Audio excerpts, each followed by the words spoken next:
ubundi uko nari mbizi mu mateka abanyarwanda n'abarundi babita ko ari impanga, ubundi ni impanga. We are supposed to be twins literally.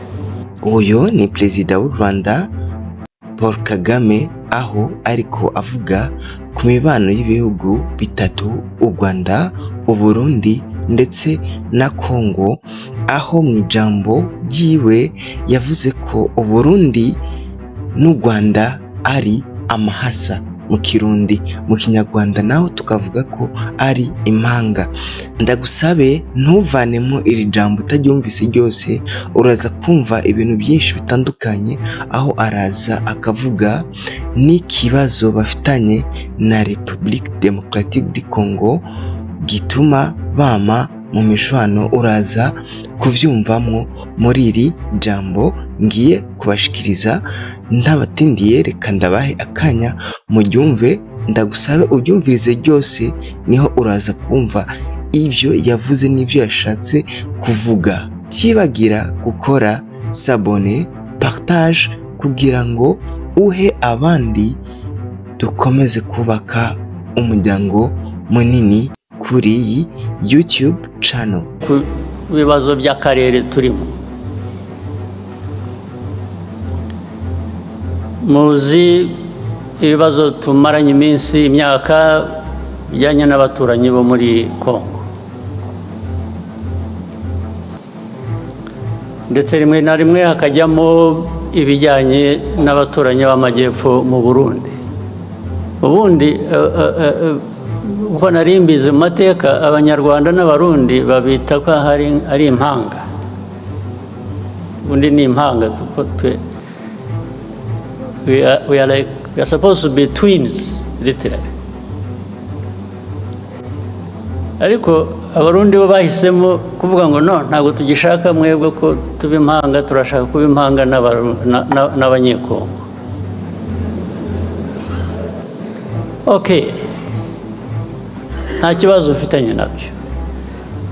Niba umuntu afite guhitamo uwavukana nawe cyangwa wabana nawe impanga, ibyo ntacyo nabikorera jewe, urabyemera. Ariko uko kuba impanga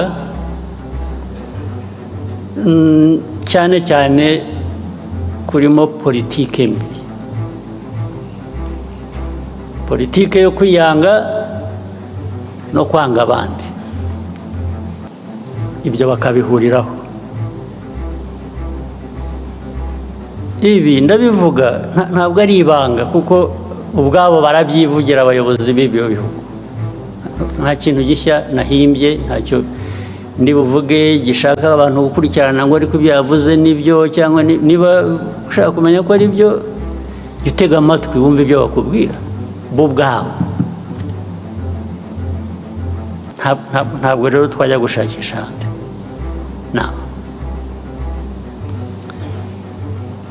Izi ntambara zimaze iminsi, icyambere nagira ngo rwose mbisubiremo, mbivugira aha, mwumva, uzi ko wumva ko nshobora no kuba mbeshya ampakanye, rwose ndishimana, ntagira umpaka. Tubivuze kenshi, tubibwiye abantu benshi, barabizi, ntibabihakana, ariko bakabivaho bakajya ku bindi. Iyi ntambara yo muri Congo mureba, ntabwo yatangijwe n'u Rwanda, ntabwo yaturutse mu Rwanda. Bose mu byandike, mu bisuzume, mu bikurikirane, ababishidikanyaho murabimenya ukuri kwabo. Intambara yaturutse ahandi, ntabwo yaturutse hano mu Rwanda.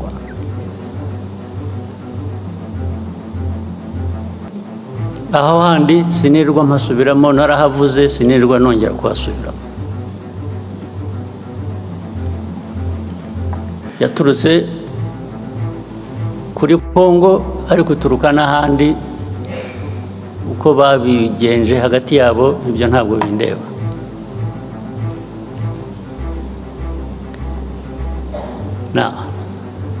ariko muri Congo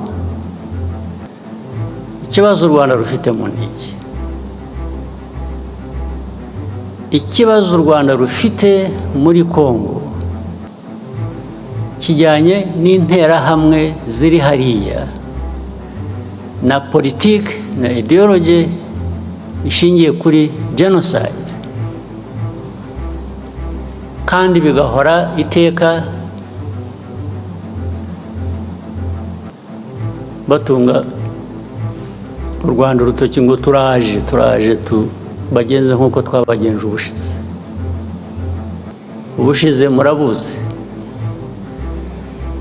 ko byabaye, ubushize murakuzi, ubushize abo bwahitanye kuba aribo babyivugira. Ibyo rero nabyo bikongera ibyo navugaga bituruka hanze, bikaba ko turi muri Congo gushaka amabuye y'agaciro, ko aricyo gituma dufitanye ibibazo na Congo. Bikaba ko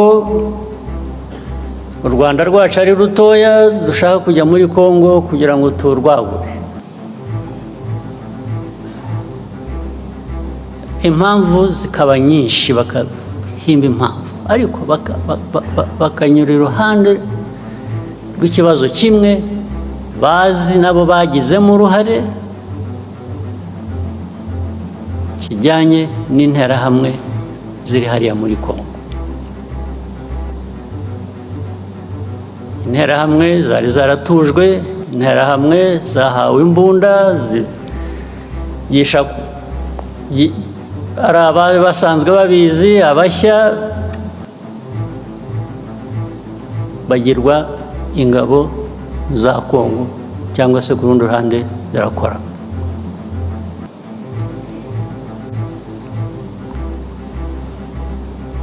Loni UN ijya gushyira ziriya ngabo za UN muri Congo MONUSCO, mwibwira ko bazishyiriye kugira ngo bigende gute? Kuki barinze gushyirayo ingabo za Loni muri Congo?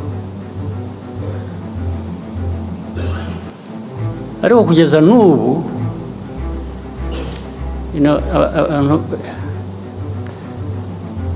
iyo uvuga Loni rero ntabwo umuntu yumva neza icyo uba uvuga, cyangwa iyo uvuga international community, whether UN or international community, they more or less add up to nothing, because the UN is everybody, but at the same time it is nobody. The international community is all of us, but actually it is none of us when it comes to some of these problems. So you don't know who to hold responsible. Who is supposed to be held responsible? In the end, the convenient path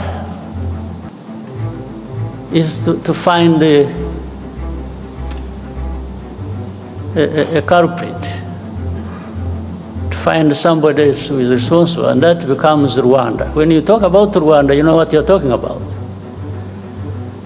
It is this small country of ours, you, me, and others. But when you say international community, you really, who are you talking about? Now,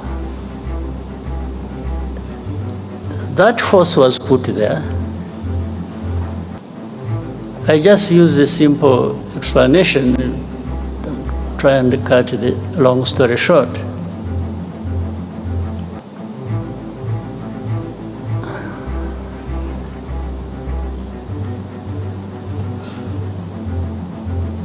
Many times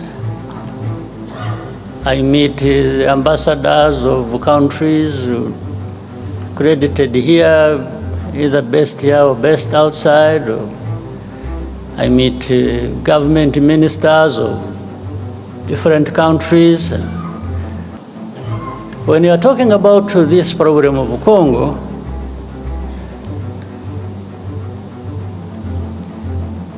one of the many questions they ask is always, how many Interahamwe are there in Congo? How many FDLR? In other words, what they are trying to say is, you have turned it into such a big problem when actually they say some of them are old, they are 90 years old. Say, but if you are saying they are 90 years old, it means they are there.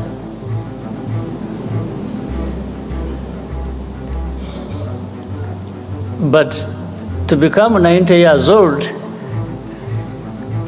if you have children that you train and put in their heads this kind of ideology, and they end up being militias or fighters within FDLR, I mean, how does being 90 years old become irrelevant? How? So they ask me, how many? The easiest answer for me sometimes is, why don't you ask the UN forces you put there? You sent these forces to go and deal with this problem, among others. So they should really be telling you how many or what they are doing. Second, I answer them on issue of hate speech. How do you count the numbers? If the president of the country, that is Congo, or his assistants or heads of different institutions publicly talk about genocide, talk about attacking Rwanda, talk about all kinds of things as relates to genocide ideology. How do you count that in numbers? So you tell me how many give such a speech? Well, I also tell you, even if you think there are few who give such a speech, there are millions who are listening. And among them, they are recruited into that, and they become part of the threat that Rwanda faces. Others come and say, yeah, but Rwanda, I think you are strong enough. I have not understood the meaning. I say, strong enough to do what? To sit back and be run over? I said, is that what you do in your own countries? I wish I was actually strong enough. I'm not.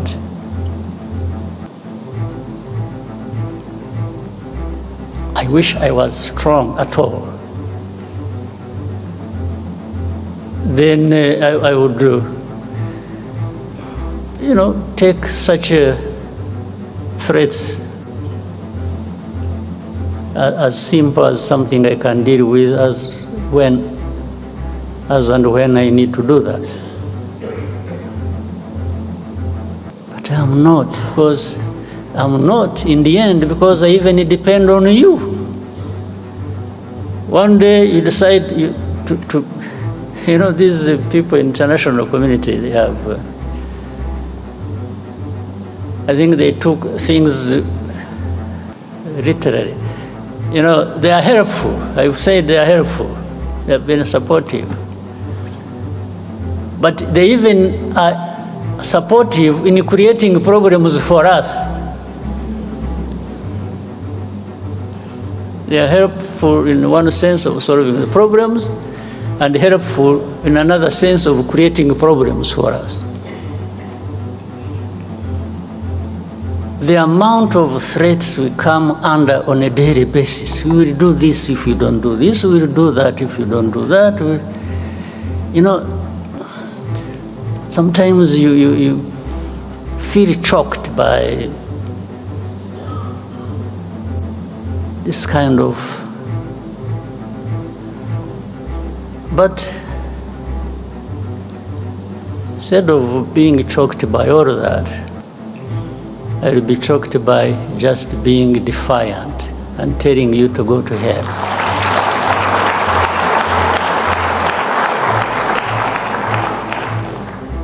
You can't create problems for me, at the same time come and blame me for these problems, and then start threatening me. How? Just that. Thank you very much.